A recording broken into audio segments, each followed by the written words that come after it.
Hello friends, मैं Manish sir आपके अपने YouTube channel M with Manish sir पर। आज बात होगी निबंध लेखन की।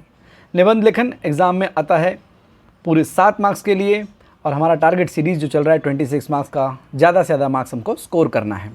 तो पहले ये देख लेते हैं कि ये प्रश्न कौन सा आता है प्रश्न पत्र में। प्रश्न क्रमांक 5वें का ई आता है। इसमें किस तरह के प्रश्न दिए होते हैं। इसमें निबंध का जो विषय होता है वो होता है आत्मकथनात्मक। जैसे पुस्तक की आत्मकथा, अब उसका प्रारूप थोड़ा बदल दिया गया है। अब उसको कैसे कर दिया गया, मैं नदी बोल रही हूँ। बात एक ही है लेकिन प्रश्न को घुमा दिया गया है। दूसरा, वैचारिक प्रश्न पूछे जाते हैं, जैसे भ्रष्टाचार एक चुनौती, मोबाइल वरदान या अभिशाप। वर्णनात्मक प्रश्न पूछे जाते हैं, रेलवे स्टेशन पर बिताया हुआ 1 घंटा, विज्ञान प्रदर्शनी में 2 घंटा, कहीं मुंबई दर्शन में 1 दिन। इस तरीके का प्रश्न भी पूछे जाते हैं। कल्पना प्रधान प्रश्न, यदि मोबाइल न होता तो, यदि ऐनक न होती तो, परीक्षाएं न होती तो क्या होता। इस तरीके के प्रश्न भी पूछे जाते हैं। लेकिन हमारा जो टारगेट है निबंध में, जो श्योर एकदम हमको है कि आत्मकथनात्मक प्रश्न पूछेगा ही। आत्मकथनात्मक निबंध जो पहला वाला है वो ज़रूर पूछेगा। तो हम आपको इस वीडियो में ये बताएंगे, पूरा फॉर्मेट आपको दे देंगे कि यही आपको लिखना है।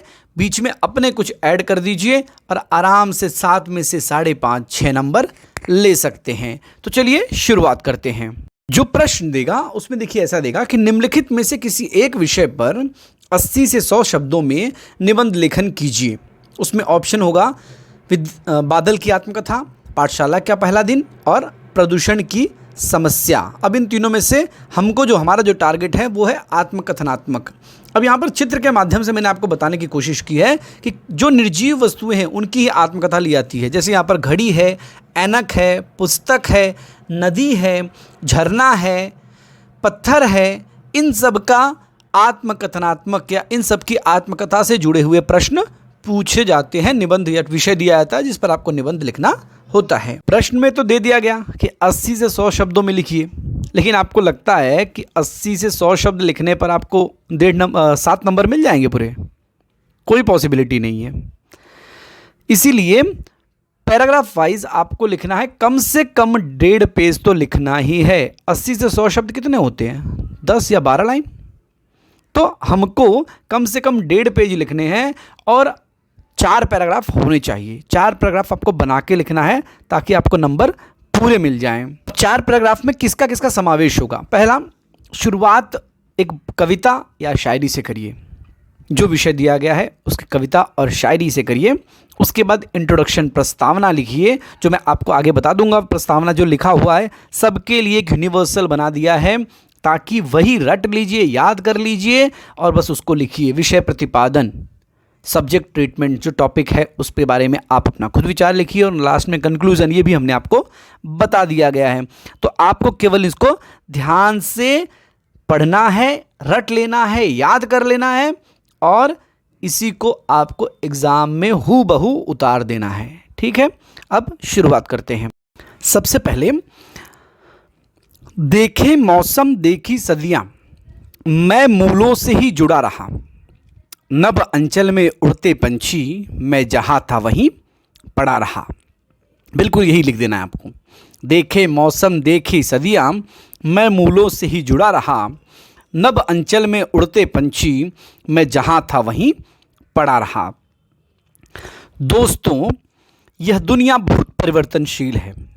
इस दुनिया में जिसने जन्म लिया है उन सबको सुख दुख का सामना करना ही पड़ता है, चाहे वह राजा हो या भिखारी। कुछ पुरानी यादें हमारी ऐसी होती हैं जिसकी वजह से हमारी आँखों से गंगा यमुना की धारा बहने लगती है। कुछ यादें ऐसी होती हैं जिसको याद करके सूखे होठों पर भी मुस्कान आ जाती है। इसको एकदम याद कर लीजिए। दोस्तों, मेरी आत्मकथा सुनना चाहते हो? अरे, आत्मकथा तो होती है नेताओं की, महापुरुषों की और अभिनेताओं की। मेरे जीवन में सुख और दुख की कुछ मीठी और कुछ कड़वी यादों के सिवाय कुछ नहीं है। फिर भी मेरे प्यारे दोस्तों, तुम्हारी प्यारी विनती में ठुकरा नहीं सकता।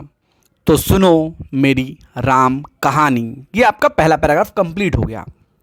दूसरा पैराग्राफ शुरू करना है। मैं एक जो भी टॉपिक दिया बस वही उठाना है और यहाँ पर कॉपी पेस्ट कर देना है। बोल रहा हूँ, बोल रही हूँ। उसके बाद अपने शब्दों को आप ऐड करिए। जो भी विषय दिया हो उसके बारे में लिखिए। कम से कम एक बड़ा सा पैराग्राफ लिखिए, भर भर कर लिखिए। और उसके बाद आगे जो कंक्लूज़न है वो मैं आपको बता दे रहा हूँ। तो हमारा पहला पैराग्राफ जो था वो थी आपकी कविता। दूसरा प्रस्तावना मैंने आपको बता दिया। तीसरा जो विषय दिया गया है उसके बारे में आप थोड़ा लिख लीजिए। और आखिर में जो लास्ट कंक्लूज़न है, आखिरी पैराग्राफ है, वो है दोस्तों आज मुझ में उत्साह नहीं है। मैं अभी अपने जीवन की आखिरी सांसें ले रहा हूँ। मैं अपने समर्पित जीवन से एक संदेश देना चाहता हूँ कि आप हमेशा लोक कल्याण के लिए संघर्ष करते रहो।